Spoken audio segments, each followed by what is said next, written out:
Welcome to Mother-Daughter Projects. I'm Vicki and I'm here in my backyard and I'm going to be sharing a before and after piece of furniture that I refinished. Recently the Builders Challenge had a furniture flip component and I thought, you know what, I am going to get this desk out of the garage and I'm going to refinish it. Use those 3 weeks and refinish it. And the reason why this was important for me to do was I've had this for 40 plus years. This is the first piece of vintage furniture that I ever bought, and it really kick-started my love of vintage furniture, especially mid-century furniture. I used this desk years and years and years, and for some reason, I know the reason. The reason I stopped using it was the little chair right here literally fell apart. Couldn't use it. The back of this desk fell off. Couldn't use that. So it got pushed to the garage, and also remember using it with Steph. I actually made her a little birthday book when she turned 4, and inside there were pictures of her sitting at this desk as a 4-year-old. So there were just a lot of memories wrapped up in this desk, and I thought, let me just take these 3 weeks, refinish it. Don't know where I'm going to put it. Maybe I'll leave it outside. No, I won't do that. But I do intend to use it, and I will find a place for it, and I will enjoy it for many, many years to come. Let me show you how I did this. First thing I did was clean away the old wallpaper lining of the drawers. I used a heat gun to loosen the old glue and then used a scraper to get up all the old paper. Next, I needed to find a method of finish removal. I wanted to try to avoid chemicals, so I tried scraping first as well as using a heat gun to soften the finish without harming the wood underneath. It worked, but it was so slow going. Frustrated with the slowness, I resorted to a quarter sheet finishing sander fitted with 180 grit sandpaper. The rest of the desk could not be sanded mechanically, so all the bits were hand sanded or scraped with scraping tools. This purple 3M sandpaper and 180 grit gave me excellent results. The drawer fronts were beautiful veneer. I wanted to keep them natural and didn't want to take the chance that I might sand through the veneer, so I tried this paint stripper. After 24 hours, I scraped off the residue. I was surprised that it really didn't take off much of the finish. I also tried it on the bead trim, as it was impossible to sand or scrape off all the old finish. Again, it didn't touch the finish, but it was a giant mess. The desk organizer that screws into the back of the desk was falling apart, so I went ahead and took it apart for easier sanding and refinishing. I used a nail set to remove the brad nails from the pieces. Once the desk was underway, I turned my attention to the chair.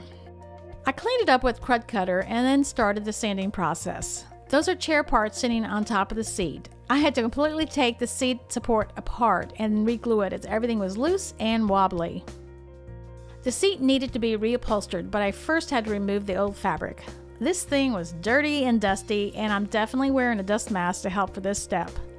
After exposing the wood seat, I did wash it down with a weak bleach solution as it smelled old and musty. Taking a break from all the sanding, I cleaned up the drawer hardware with Quick Glow. The brass shined up beautifully. A Dremel rotary tool fitted with a felt polishing pad helped the polishing go a bit faster. I decided I wanted a bit of unexpected color inside the drawers, so I used a variety of deco art paints in the Mother-Daughter Project color palette to do a bit of paint pouring. Paint was poured, then the drawers were tilted to be sure the bottom was completely covered and both were allowed to dry.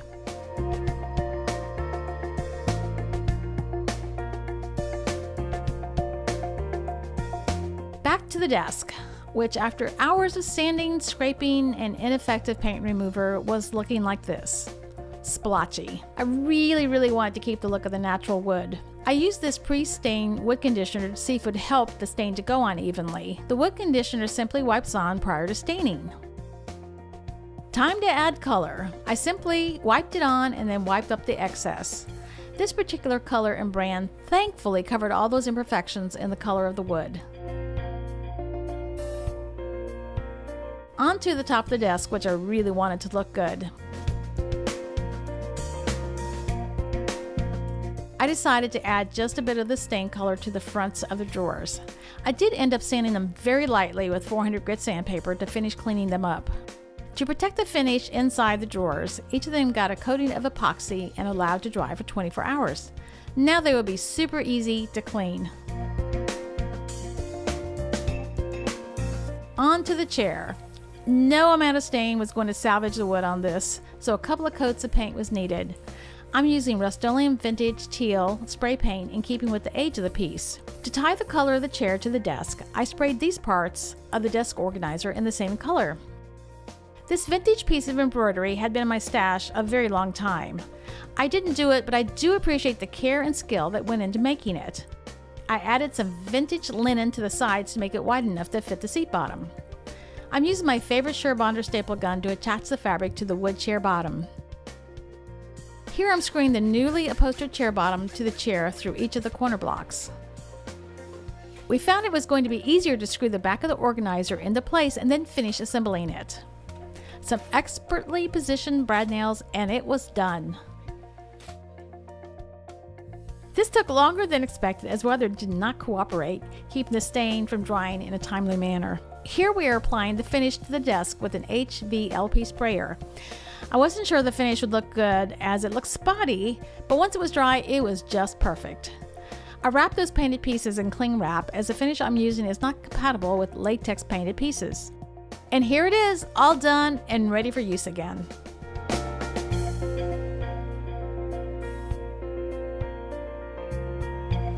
What I learned. This was really a challenge and a real learning experience for me. Every step of the way was a learning process, and I'm very happy that I did this. I did realize that because I was very emotionally attached to this piece of furniture that I really wanted it perfect, and I really set out to stain it rather than paint it. So keeping that in mind, I think I made some decisions that made it a lot more work than it needed to be. At the end, I realized I probably just could have scraped this finish, sanded it lightly, stained it, and it would have been perfectly fine. The chair was another matter. After it was stripped, it was obvious that it was not going to be able to be stained because there was a lot of variation in the color of the wood. So I was okay with spray painting that. And one of the biggest things I learned on this chair was I had to take this chair apart, and I was able to successfully do that, which I wasn't sure I would be able to. But then I had all these parts off of the chair, and I thought, how am I going to put this back together, because I don't have the physical strength to be able to pull those.